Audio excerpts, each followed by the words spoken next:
once again. Do you have any questions? Last week I was talking about the reservation system. Please do remember about presentation. You will have to present at the end of semester. And I thought that the system is ready, but not in English language. Even though one of you use it to reserve place in class during the presentations. On the other hand, I have found on the e-portal system, this means on the Moodle, that there exists something which is called reservation system. And I prepared this. This is the course page.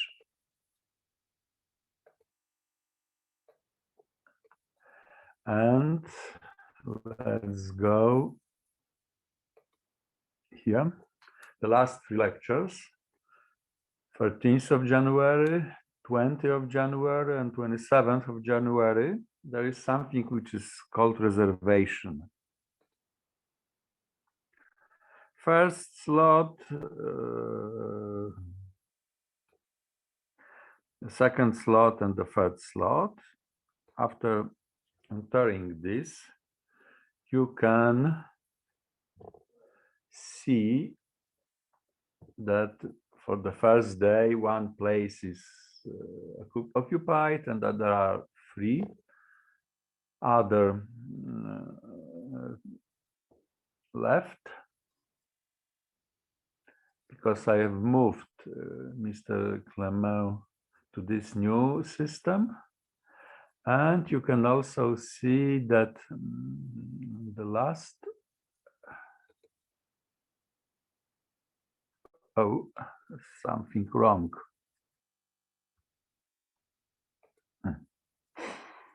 Okay. There are also 3, let's say, seats left because one person by email reserved this place. For the second slot, or 4 places are free. So please use this system. It will look something like, I choose to switch to a student role.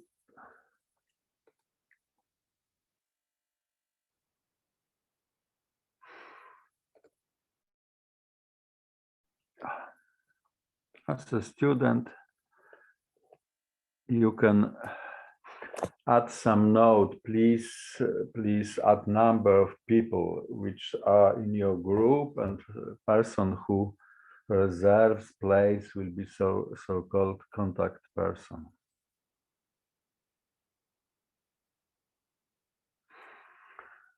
Do you have any questions connected with this? And once again,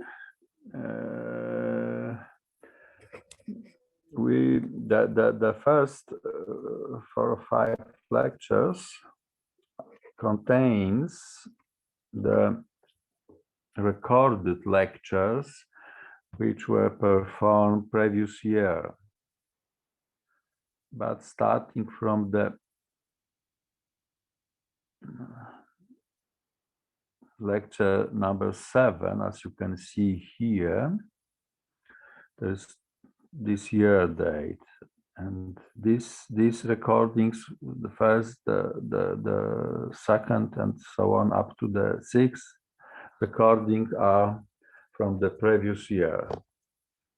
Here are new recordings, and after each class I'm adding the recording, and here you can also have an access to current slides.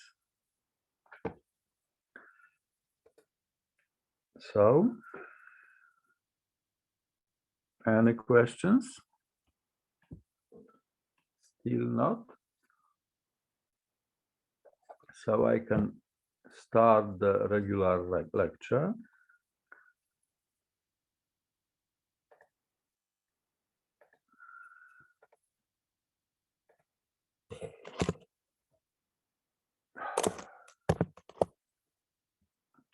Is fourth in a series lecture devoted to algorithms, the last one probably. And you know something about algorithms, you know something about computers, and the question which can be set is how to develop an algorithm. As I was talking previously, the most interesting part of programming computer is not the coding itself. Coding means writing an algorithm in this or other computer language, but is to developing an algorithm. But well, answer for this question is rather not very nice, rather bad. I don't know. Well, and really, no one knows. There is no one way, proper way of developing a new algorithm. But it's always there's something like a but. When we start to analyze already developed algorithm, you can find some most commonly used ways of preparing this algorithm. And I will tell you today about 4 such very common ways of developing new algorithms. The first one is called searches and traversal, because many algorithmic problems give rise to need to go through of all data in some structure. Sometimes this structure is presented explicitly. It will be an array, vector, or tree, or something like this. Let's think about a class of students with several seats in rows, as usual, and in columns. Oops.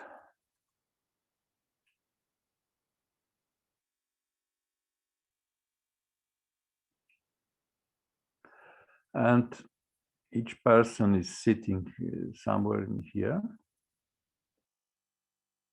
and so on. And to find the highest person in the class, it's enough to go through all people in the class, asking them for their height, or making some comparison with the first person taken and treated as a highest for now. And if I will find another high person, I will change this. So, you know, it's quite easy. Another example can be the disk structure.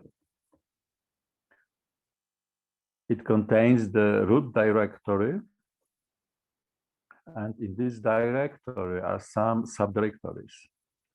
And let's assume that we are searching for some file.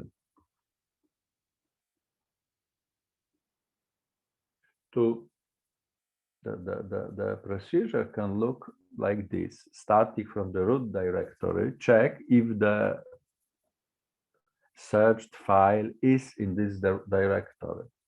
If so, write the file and it's the directory in which it is, and move further to search for all examples of a.txt file. And this will mean that we have choose the first subdirectory, go enter it, check all subdirectories in it, and search for files in these subdirectories. Let's assume there are no files on the subdirectories, enter subdirectory, and so on, so on, so on. At the end, we'll go back, go to the next subdirectory, and here is some kind of a tree, yeah? Go back, enter another subdirectory, go back. If there is no subdirectories left in here, go back here and start to investigate these three on the disk structure and so on. It's quite easy. The structure is somehow complicated, but that way you can go through all subdirectories in ordered way and effectively try all examples of a.txt file on your disk.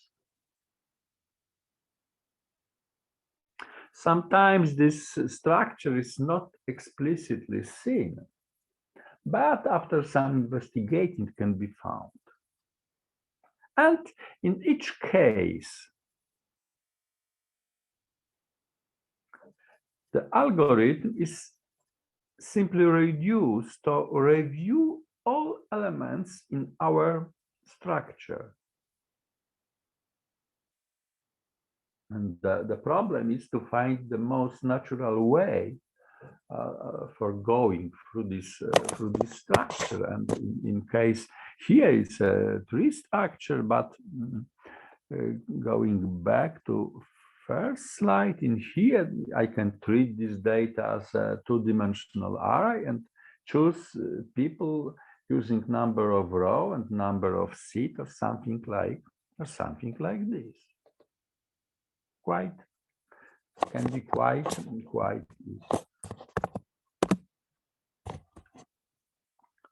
Very often, the loop is used to go through all elements of the structure. This can be as easy as in this example, when we know how many elements we have to go through. We start to counting them. This is the counter I used for this, starting with 0. Next, we are doing something. For example, measure students' height and compare with other student heights.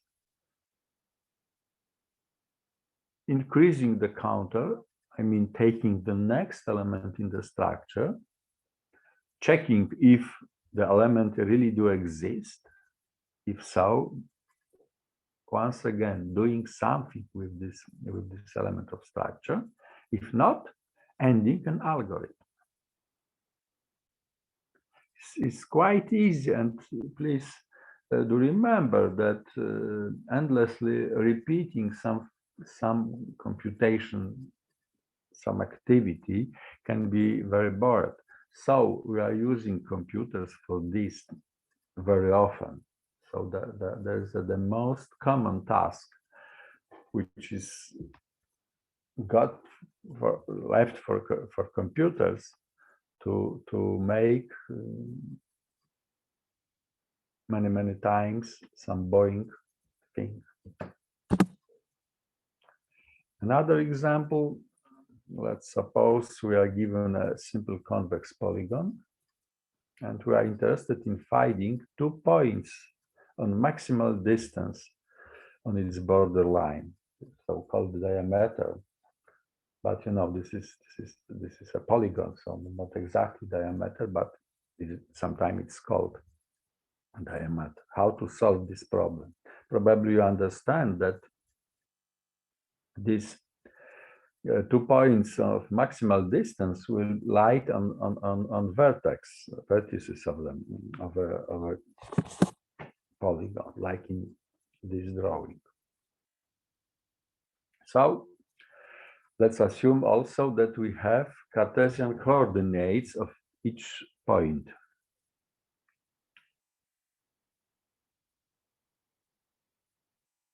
In this case, we can build such a table. Here are on the right side Cartesian coordinates of each point. And here is Cartesian distance between points. We have 6 points. We have table 6 by 6, 36 elements. And it's enough to find the biggest number in this table. Very easy. To access the numbers in the table, we will have to use row number and column number. Row number I, the column number J.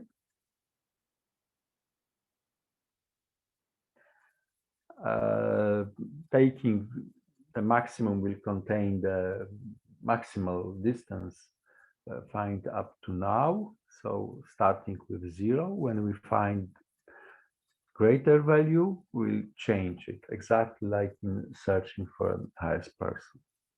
And this is, as I hope you understand, also general solution to the problem, because when we will have a convex polygon of general n vertices, it's enough to change 6 into n.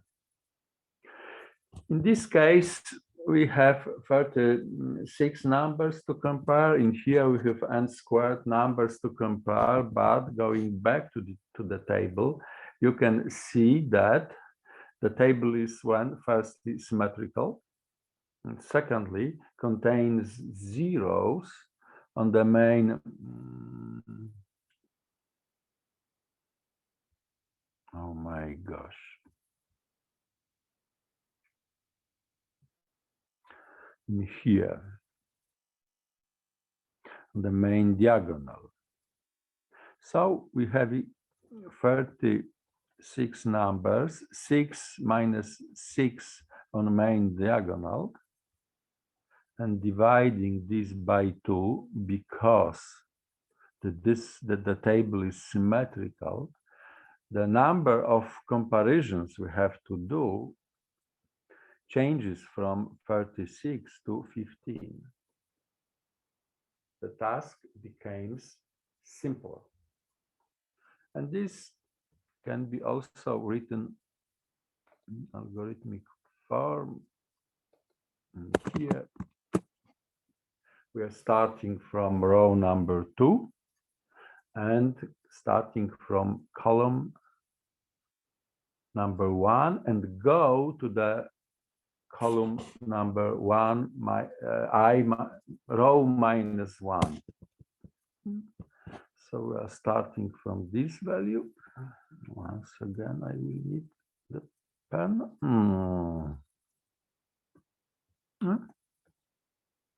And next we'll examine this, this, and these values. And here you have the algorithm for solving such a problem. Of course, we can try to solve this problem another way, so-called geometrical approach.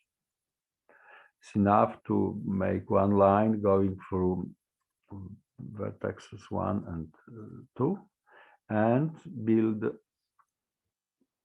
parallel line to it, going from an opposite vertex, and measure these distances. Next step is easy. We have moved this line from this position to this new position. Sorry. And find another. And so on, so on, so on, so on. We will find also the maximum distance. Probably it's not the last method which can be used in this case, but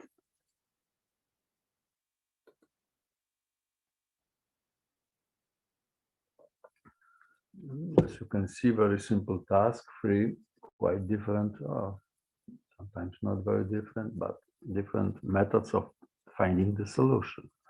But all of these methods are based on going through some structure, through table or lower part of a lower triangle of a table of the table, or through geometrical way using lines, edges, and vertices.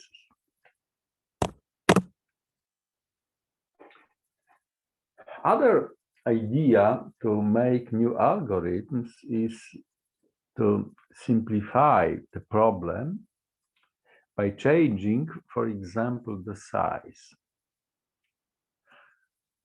When we cannot solve the big task, sometimes it can be divided into several, for example, two smaller tasks. If these two smaller tasks are still too big, we can divide it further to simplify even more. Let's assume that we have a long, very long, unordered list L of numbers. We are interested in finding the largest and smallest element appearing in the list. So let's go back again to class. Well, let's assume that's a big class. Quite a lot of people sitting in here. How to find the highest person? Well, the first way can be done that way, that I divide the class into two parts. And firstly, find the biggest person in here and biggest person in here, and compare these two persons and choose the highest one. If this is still too big, I can divide it further. And so on.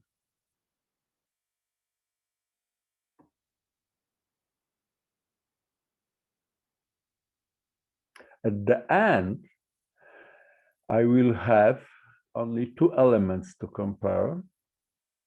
The smallest of them is the smallest one, the highest of them is the biggest of them is the biggest one, and sometimes it can be three elements. So I will divide this that way.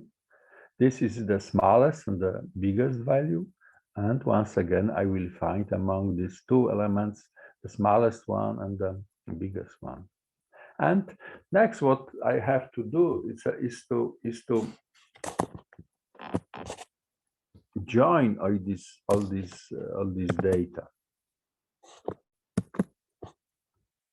So look at the algorithm of searching now maximum and minimum value on the list.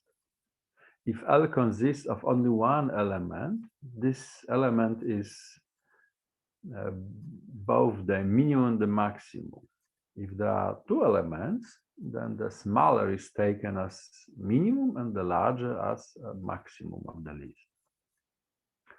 In other case, otherwise, do the following. Split L into two halves, L left and L right. Find the extremal elements, minimum left, minimum right, and maximum right. Select the smaller of minimum left and minimum right.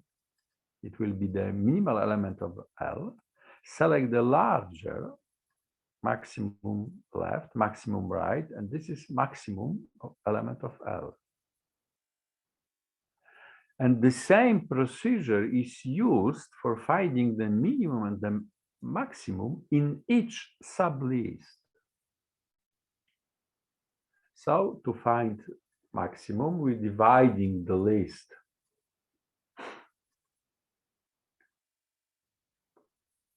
into two halves and starting exactly the same procedure of finding the minimum and maximum, but on the smaller list. And we will solve this problem exactly the same way as on the first step, dividing the sublist into two sublists. And use the same procedure for each sub list. And this is closed very often in computer theory or in mathematics. It's called sometimes recursion. Process of repeating items in a self-similar way.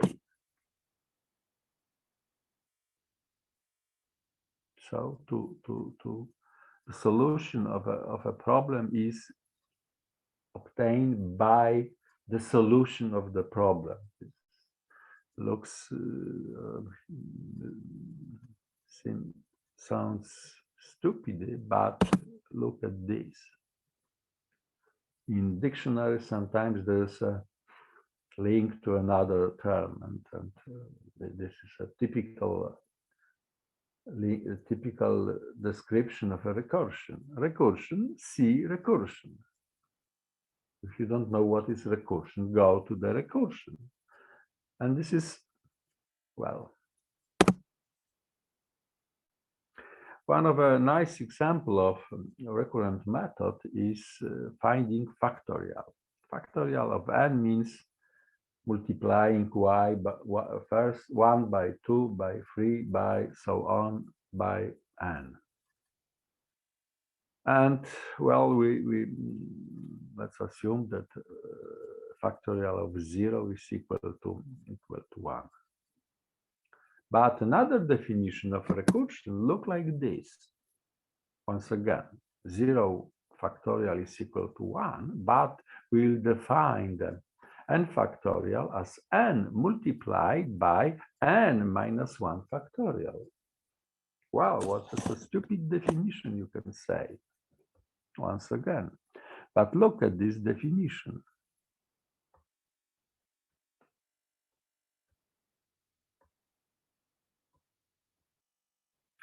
We are trying to compute 5 factorial. So using this definition is equal to 5 multiplied by 4 factorial. 4 factorial is, according to this definition, equal to 4 multiplied by 3 factorial. 3 factorial is 3 multiplied by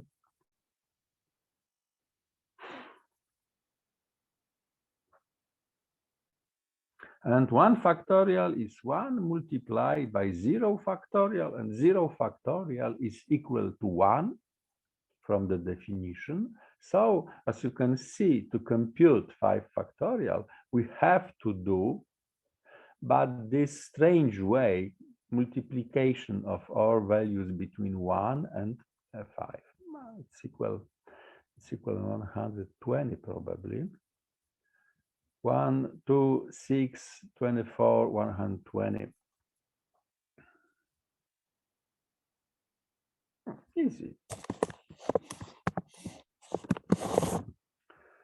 Talking about factorials, you should know that this function grows very fast, and we will need this on one of the lecture later on. But because look at this, 10 factorial is 3,628,800, and to compute 11 factorial, we will need to multiply this value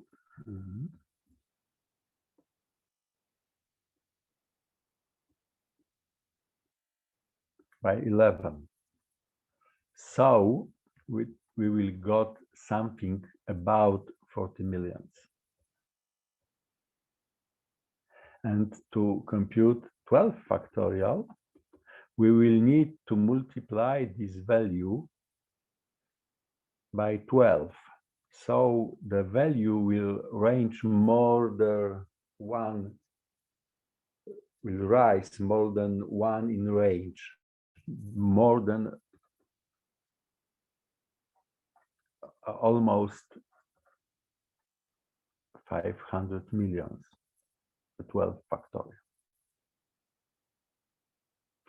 So the function grows very, very fast.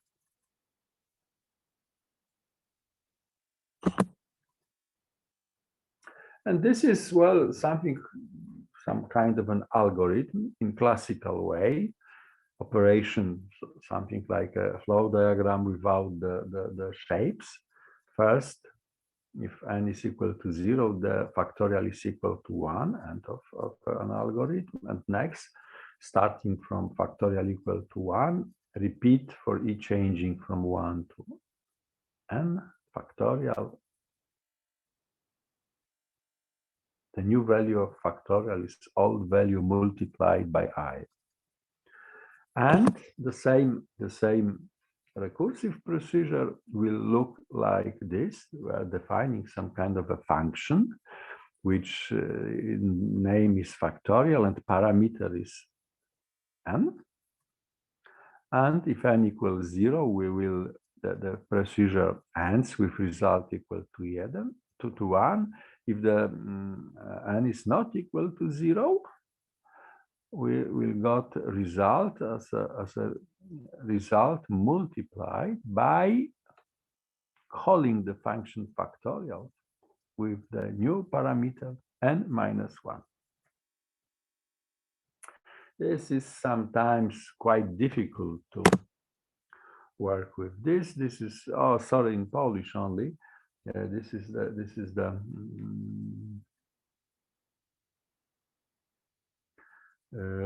Google Blockly code for computing factorial using function.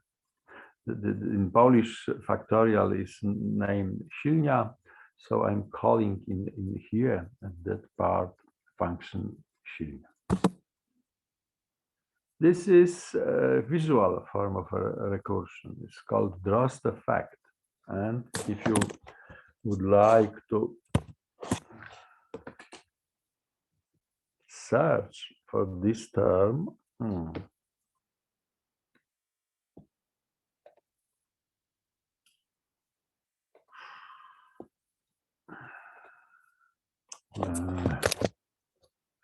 I don't like to move to the right region.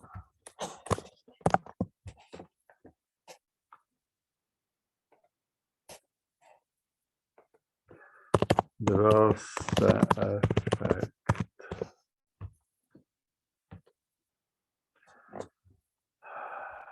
And you will find exactly this picture, but going to these graphics,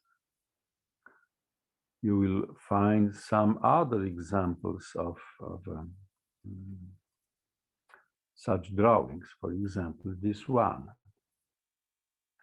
Part of a drawing is the drawing itself, and part of a drawing is drawing itself repeated endlessly, like in here, or like in here. There are discussion groups where people are trying to prepare new algorithms for making such pictures. And well, we also find something like connected with a Drost effect in here. And look at this. Several very common in look pictures made probably by the same author.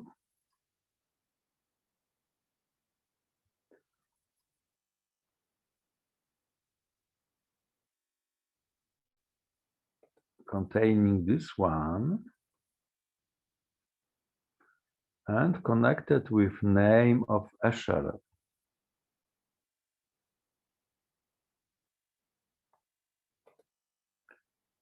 Let's search for pictures made by Escher. Another example of Drost effect.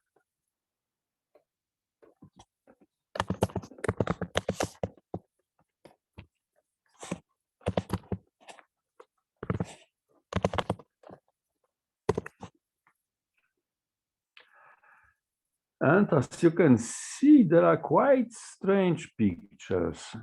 What the Escher was interested in looking how the texture will change, put it on some curved surface. So here you have self-portrait and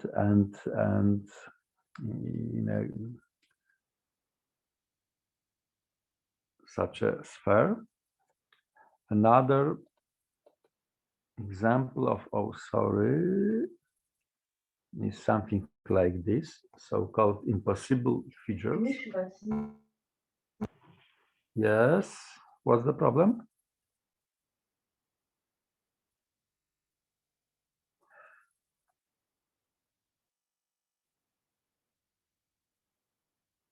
As you can see, the water flows, waterfall, yeah, and this flows and goes up.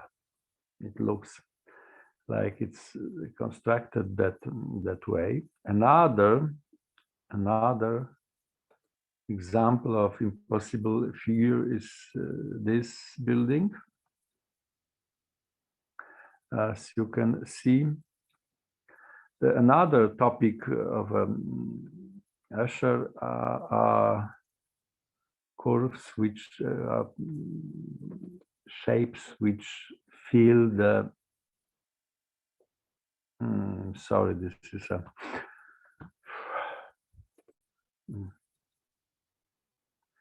shapes that fill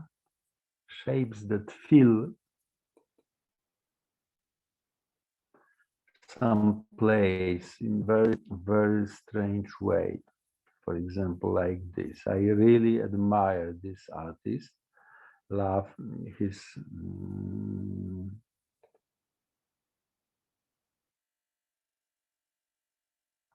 everything he drew.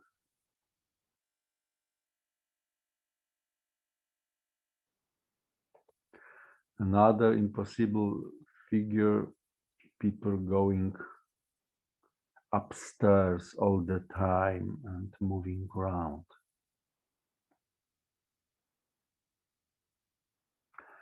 Or something like this, another impossible figure. This is called Penrose triangle, another impossible figure. Let's focus on the impossible figures. Sorry.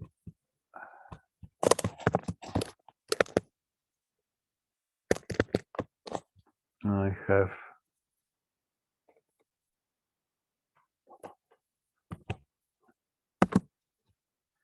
this is an excerpt from the Escher's picture. And this is exactly impossible figure, yeah? But this is a model of the figure. Still impossible, but let's round this a little bit.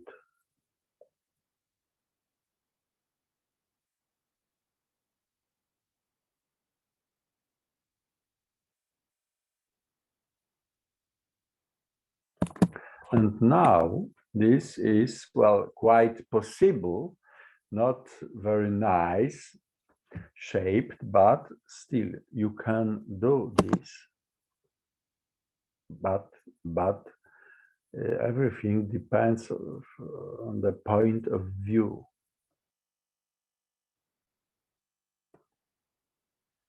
And Escher was really perfect in such changing the perspective and doing some strange things.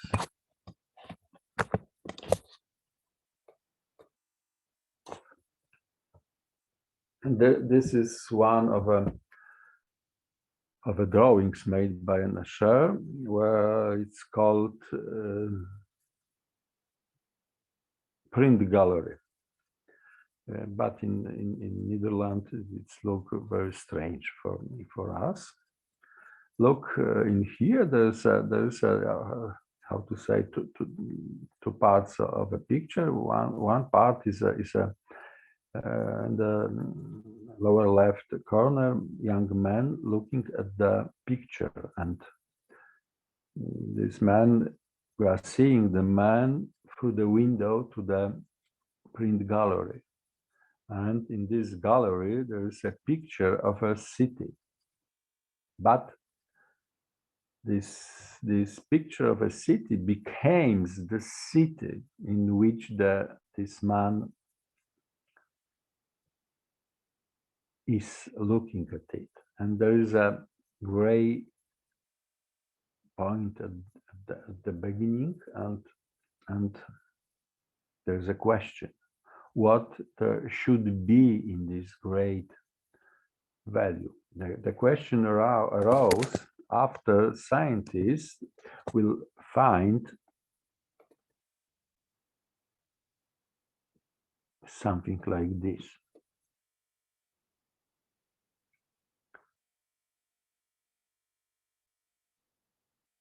Grid paper, which you looking at the curves on these two pictures, you will find some similarities. This line and this line are very similar. So they really do assume that Escher have started with some normal picture, and next divide this picture into squares and repaint these pictures, that making some modifications, transformations of a picture, and they do reconstruct what should be here in the middle. And look, when we are starting to magnify the value, once again we will see the print gallery with the man,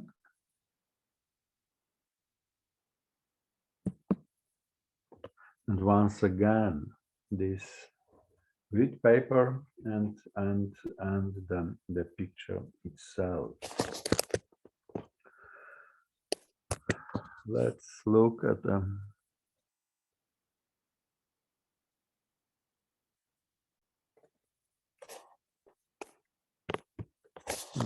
Sorry.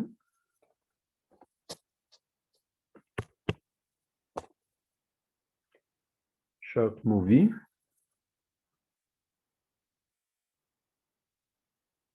This can be put into the loop. Powtarzanie. Let's start looping once again. We'll go endlessly magnifying the central part of a picture.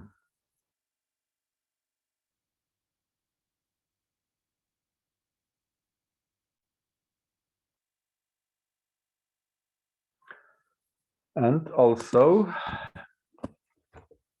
they have reconstructing the straight version. And once again, we are looking at the city, looking into the gallery, seeing a man standing in front of a picture depicting the city with the gallery, and so on, so on, so on. It's a recursion, visual recursion, and it's, well, a little bit strange.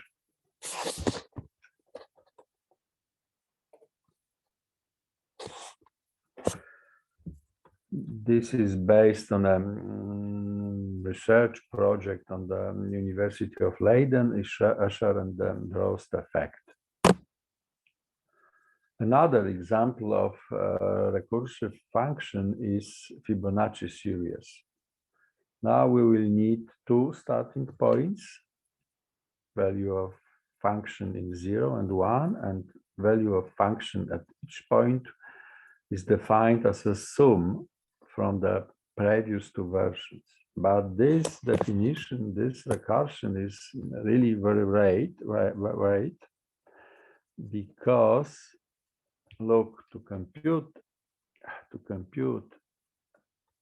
Fibonacci series of 6, you have to compute Fibonacci series of 5 plus Fibonacci series of 4. Fibonacci series of 5 is Fibonacci series of 4 plus f of 3. F of 4 is f of 3 plus f of 2. As you can see, to compute Fibonacci series of 6, you have to compute Fibonacci series of 5 one time, but Fibonacci series of 4 2 times, Fibonacci series of 3 3 times, Fibonacci series 3 times, because f of 4 is f of 3 plus f of 1. F of 3 is f of f of 2 plus f of 1. And so on, so on, so on. At every step, at every next step, we have the number of computation doubles, probably. So it's a very inefficient way of finding the value of Fibonacci series.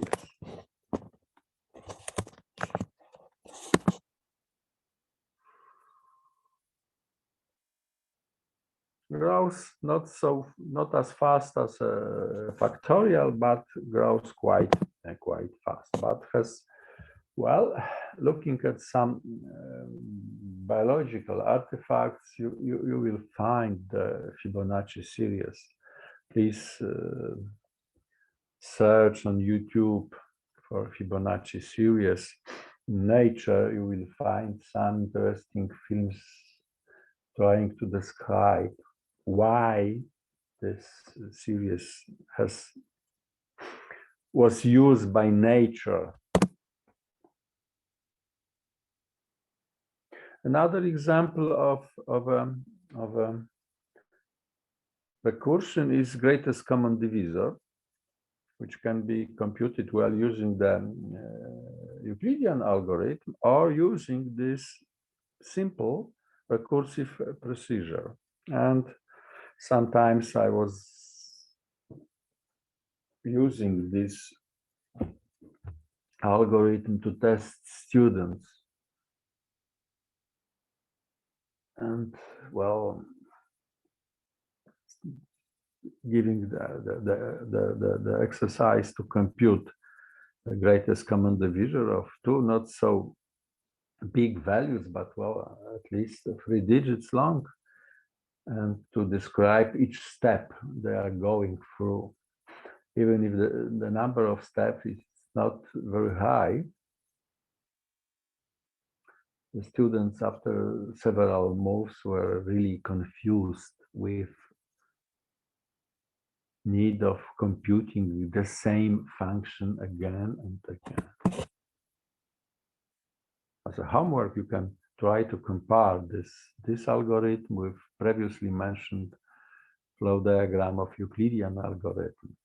Try to program this in Blockly. It's possible. On the other hand, please note that the function modulo, the reminder, computing of reminder, is also present in this algorithm, so they probably have something in common. Binomial coefficient, probably know this from math. The classical definition is that n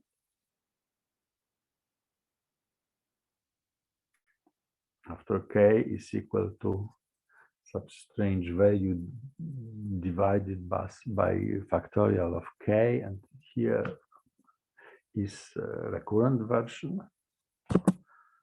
And there's also another one, puzzle, which is known as Towers of Hanoi, originating from Indo-Greece, but valuable in many cultures, and shows the situation when we have 3 packs. And on the first pack, we have some number of rings built in descending order. So this means that the biggest one is on the very bottom and the smallest one on the very top. And you have to move all these rings from one pack to another, from the first to second, using eventually the third pack as a so-called word pack. But the idea is that you have to move only one ring at a time, and you cannot place bigger ring on a smaller one. So always there has to be smaller ring on a bigger one. Put it. The problem isn't very difficult, and in case of 3 rings can be solved in 7 moves. Moving smallest ring to the second pack, the mid ring to the third pack, once again smallest ring to the mid ring, moving the biggest ring to the mid peg, and once again, oh sorry, and 7 moves. In case of 2, this is even simpler, only 3 moves. The name of a puzzle goes from such an anecdote.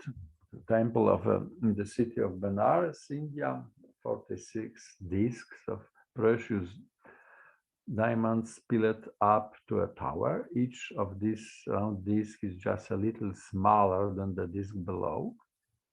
Some holy men, monks, have the God-given the task to move this tower to a new place inside the temple. By doing this, they have to obey some holy rules.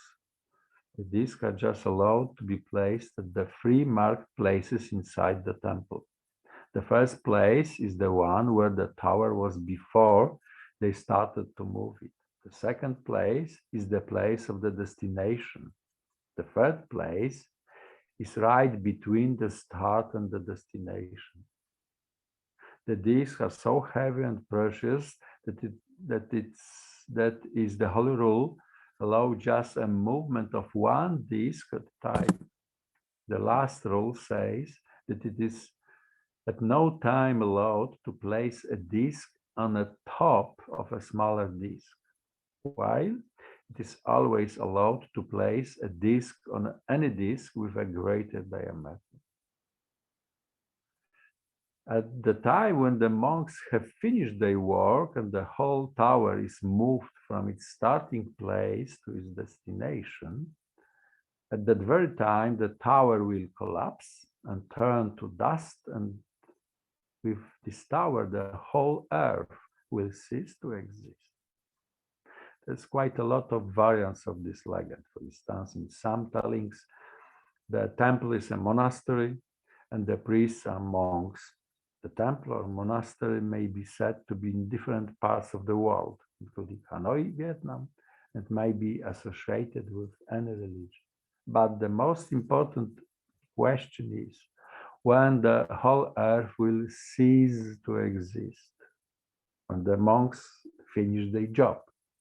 It's easy, but how it will take to finish how long it will take to finish the job. If we have 3 rings, we need 7 moves. When there are only 2, 3 moves. So probably this can be described. 7 moves means 2 in power of 3 minus 1, and 3 is equal to 2 in power of 2 minus 1. And probably when we have 64 rings, we will need 2 in power of 64 minus 1 moves. And this is exactly such a big number. To name it is 18 quintillion 446 quadrillion 744 trillion 73 billion 709 million 551,615 moves. Not easy. So let's assume that one move takes only 1 second. Well, it's a good assumption. The year has 365 days multiplied by 24 hours each day and 3,600 seconds. This gives us in some 31,536,000 seconds. And dividing these two values, we will got probably 585 billion years. So there is some time left, especially if we add to this that monks have to eat, have to sleep, have to change shifts, and the moving one disk, thinking about which disk should be moved in the next move will take some time. On the one side, and on the other hand, you probably remember that when we have a 64 bits computer, the greatest value which can be stored in 46 bits, this means 8 bytes, is exactly 2 to the power 64 minus 1. So these numbers are, well, all modern processors can use 64-bit arithmetic. Well, so let's try to construct an algorithm allowing monks to solve the problem faster. When there is only one ring, there is no problem. Simply take the ring and put it in the destination. For 2 rings, the solution is quite trivial, as I'll show you. If there are 3 rings, we can divide problem into 3 simple tasks. Move 2 upper rings to the 3rd peg. Move the greatest ring to the 2nd peg. Once again, move the 2 rings to the peg with the greatest ring. Easy. In general case, when there is n rings, we will do the job that way.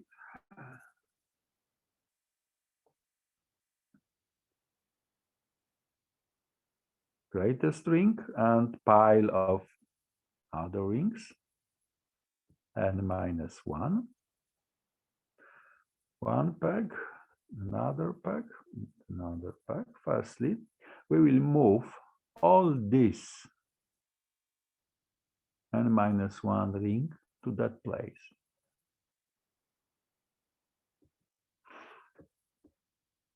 Secondly, we will move the greatest ring, biggest ring, to this place. And once again, we know how to move n minus 1 disk from this place to this place. We will use the same algorithm for moving this n minus 1 disk to this place. This gives us the solution, but how to move n minus 1 rings exactly the same way. Starting with n minus 2, n minus 3, n minus 4, and so on, so on, so on. Quite easy.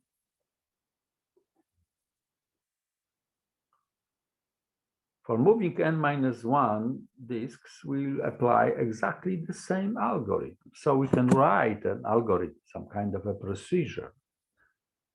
Move The parameters of the precision is how many disks, from what place to what place, source and destination, and the work peg, which will be used as a temporary place.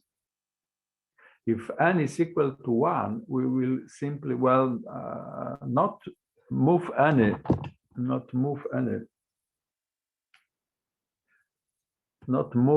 disk, but simply output information about moving the disk from a value x, from peg x to peg y.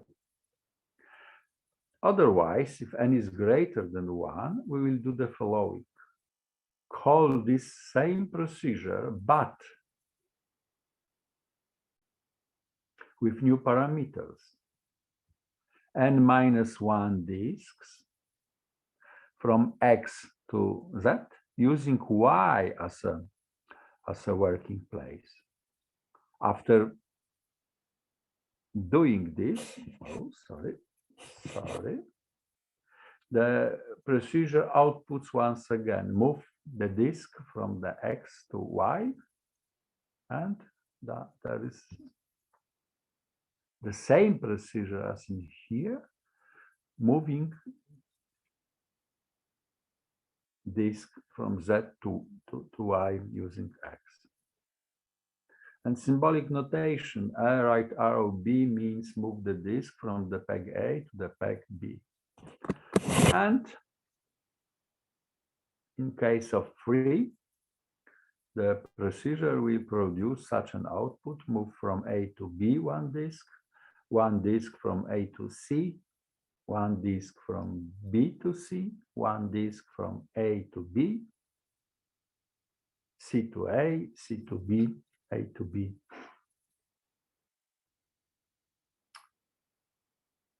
So it's quite easy to find recursive procedure of solving quite complicated, well, maybe stupid, but still problem. What I can tell about the recursive procedures? Well, very often the recursive procedure is the easiest one, which goes to our mind when we try to solve some problem, because this way is quite of thinking is quite effective, but it's not easy to implement recursive procedures on a computer, because they not time but memory demands are very high, much higher than simple not recursive procedures. So, well, when you have found solution, please try to find the non-recursive solution, which will do exist for sure. There was the second way of making algorithms. The first one was traversals, looping through the structure. The second one was recursion. The third one is something which is called greedy algorithms. Of course, in some cases, we cannot use greedy algorithms. In some cases, we cannot use recursive algorithms. In some cases, simply traversing through the structure will also not work. But there are cases when the greedy algorithm is the best one. I will tell you about such an example. Let's consider a network of cities and a lazy railroad contractor. The contractor was paid to lay out rails so that it would be possible to reach any city from any other. There's only one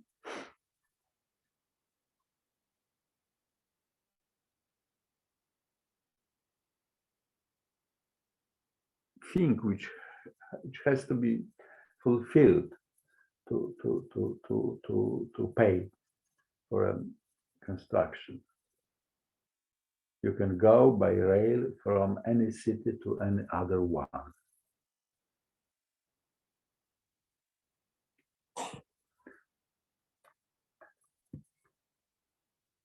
So the contractor is interested in building this construction in the cheapest way.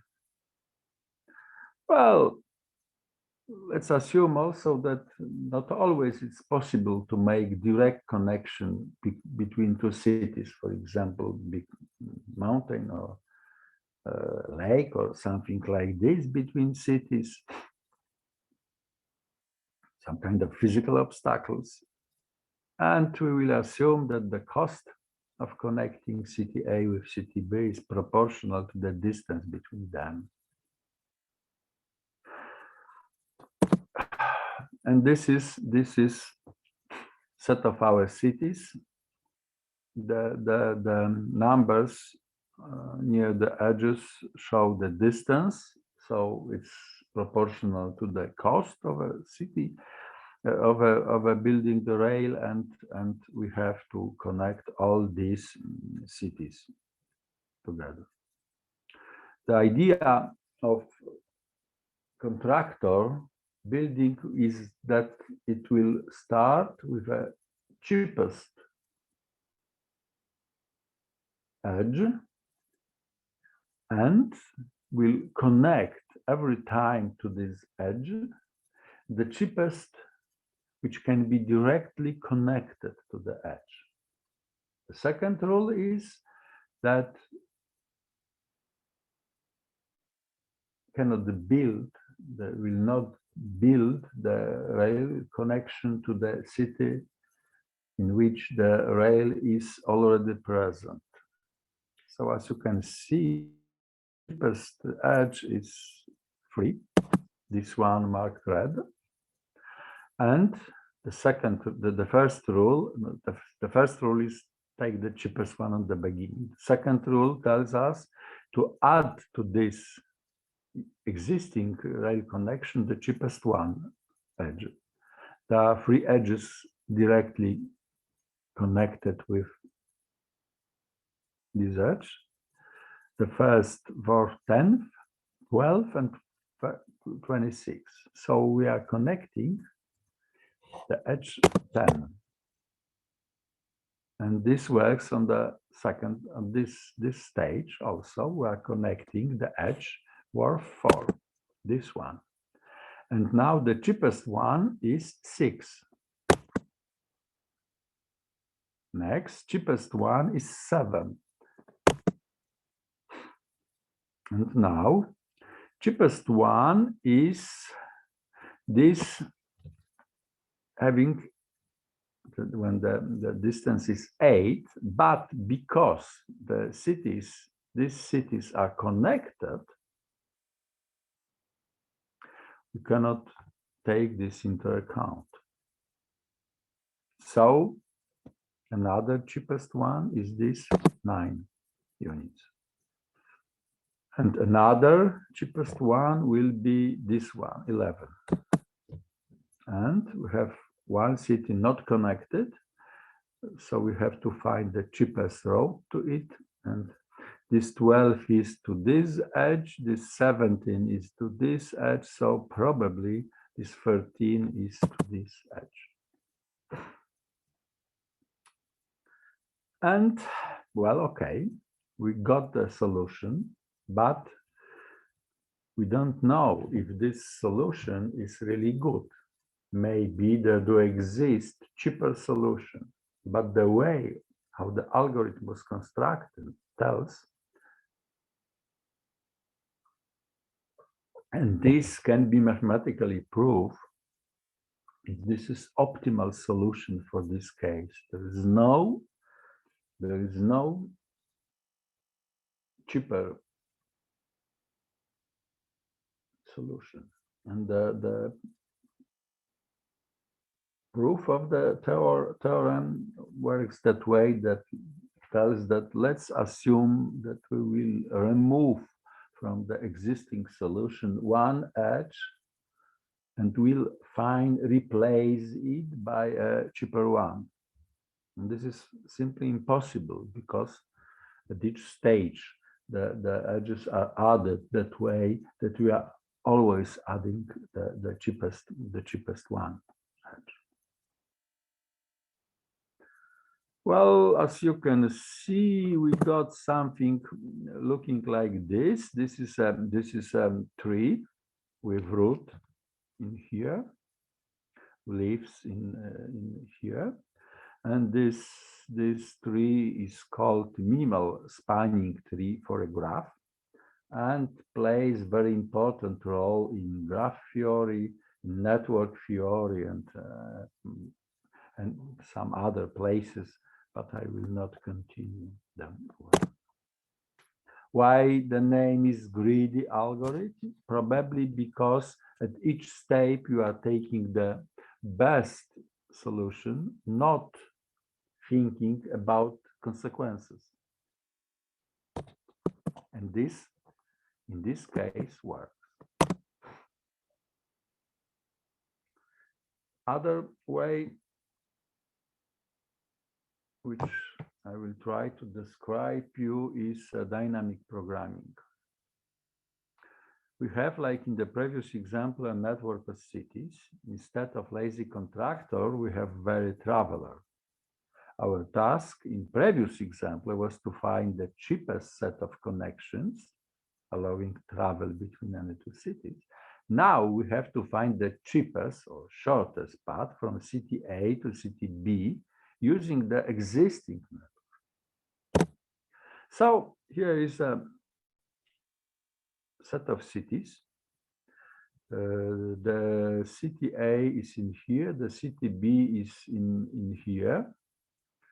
We are starting from A. Let's, for the first time, use the greedy algorithm, choosing the cheapest one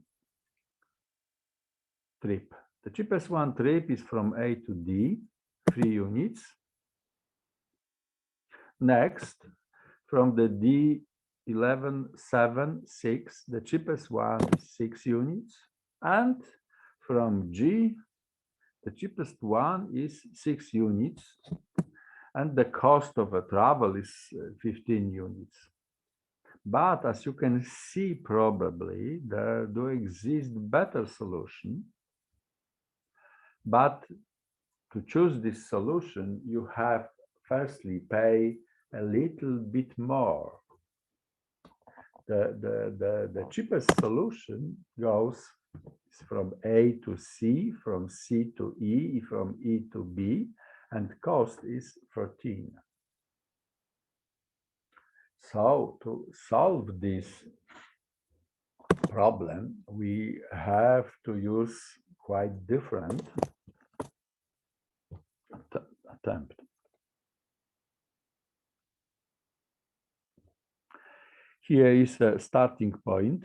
Here is the ending point, start, destination.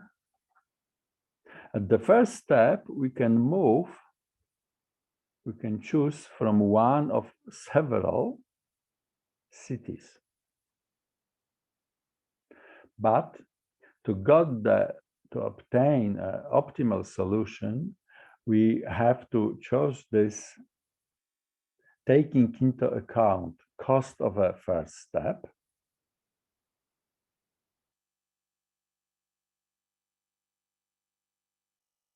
and cost of the rest of the travel.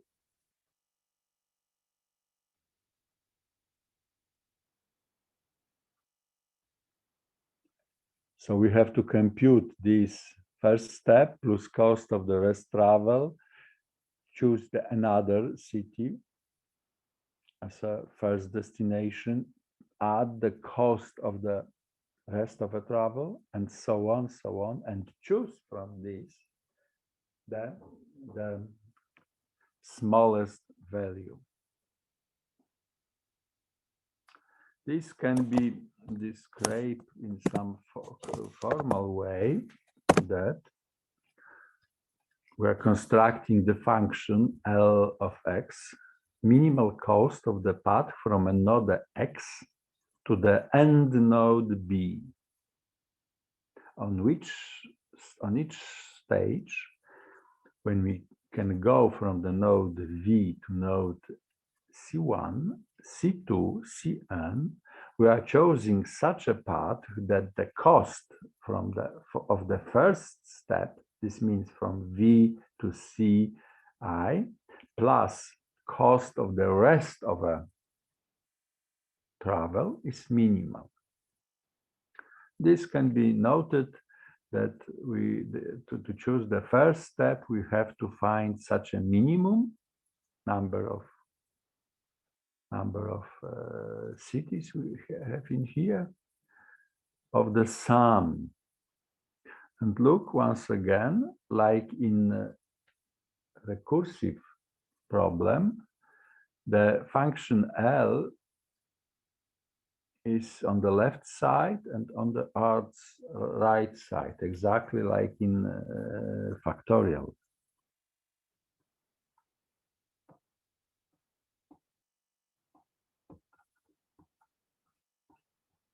The arguments are different, but the left side is defined by the factorial again, but the right side. But please do not treat this problem as a recursive one, because this will end exactly the same as in case of Fibonacci series.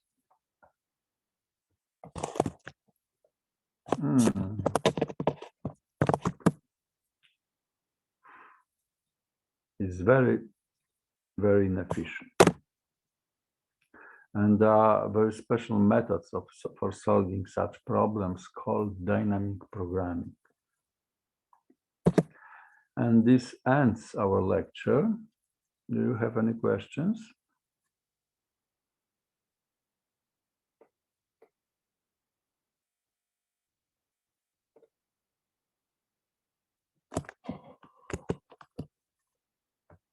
Cannot hear.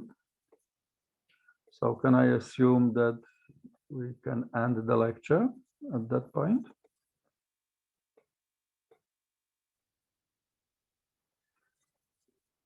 Doesn't hear again. So once again, thank you very much.